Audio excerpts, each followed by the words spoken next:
ಪವಿತ್ರ ನದಿಗಳ ಸಂಗಮದಲ್ಲಿ ಪುಣ್ಯ ಸ್ನಾನಕ್ಕಾಗಿ ಲಕ್ಷಾಂತರ ಹಿಂದೂ ಭಕ್ತರು ಸೇರಿದ್ದ ಕುಂಭಮೇಳ ಉತ್ಸವದಲ್ಲಿ ಕಾಲ್ತುಳಿತದಲ್ಲಿ ಕನಿಷ್ಠ 30 ಜನರು ಸಾವನ್ನಪ್ಪಿದ ಘಟನೆ ಬಗ್ಗೆ ಉತ್ತರ ಪ್ರದೇಶ ಸರ್ಕಾರ ನ್ಯಾಯಾಂಗ ತನಿಖೆಗೆ ಆದೇಶಿಸಿದೆ. ಇದುವರೆಗಿನ ಮಾಹಿತಿಯ ಪ್ರಕಾರ ಕುಂಭಮೇಳದಲ್ಲಿ ಸಂಭವಿಸಿದ ಕಾಲ್ತುಳಿತದಲ್ಲಿ ಸುಮಾರು 3 ಡಜನ್ ಜನರು ಸಾವನ್ನಪ್ಪಿದ್ದಾರೆ ಮತ್ತು ಇತರ 60 ಜನರು ಗಾಯಗೊಂಡಿದ್ದಾರೆ ಎಂದು ರಾಜ್ಯ ಅಧಿಕಾರಿಗಳು ದೃಢಪಡಿಸಿದ್ದಾರೆ.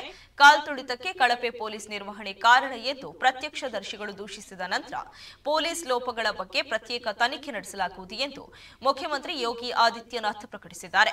ಗಂಗಾ, ಯಮುನಾ ಮತ್ತು ಪೌರಾಣಿಕ ಸರಸ್ವತಿ ನದಿಗಳು ಸೇರುವ ಪ್ರಯಾಗರಾಜ್ನ ಸಂಗಮದಿಂದ ಸುಮಾರು 1 ಕಿಲೋಮೀಟರ್ ದೂರದಲ್ಲಿ ನಿನ್ನೆ ಮುಂಜಾನೆ ಜನಸಂದಣಿ ಹೆಚ್ಚಾಗಿತ್ತು. ಕಾಲ್ತುಳಿತ ಸಂಭವಿಸಿದ ಬಳಿಕ ಗೊಂದಲಕ್ಕೊಳಗಾದ ಕುಟುಂಬಗಳು ತಾತ್ಕಾಲಿಕ ವೈದ್ಯಕೀಯ ಕೇಂದ್ರಗಳ ಹೊರಗೆ ಜಮಾಯಿಸಿ ಕಾಣೆಯಾದ ಸಂಬಂಧಿಕರನ್ನ ಹುಡುಕುತ್ತಿದ್ದಾರೆ. ತುರ್ತು ತಂಡಗಳು ಗಾಯಾಳುಗಳಿಗೆ ಚಿಕಿತ್ಸೆ ನೀಡಿದವು. ಜನಸಂದಣಿಯನ್ನ ನಿಯಂತ್ರಿಸಲು ಪೊಲೀಸರು ಹೆಣಗಾಡಿದ್ರು. ಬುಧವಾರ ವಿಶೇಷವಾಗಿ ಮಹತ್ವದ ಪುಣ್ಯ ಸ್ನಾನದ ದಿನವಾಗಿದ್ದು ತೀರ್ಥಯಾತ್ರೆಗೆ ಸ್ಥಳದಲ್ಲಿ ದಾಖಲೆಯ 100 ಮಿಲಿಯನ್ ಭಕ್ತರು ಸೇರಿದ್ದಾರೆ.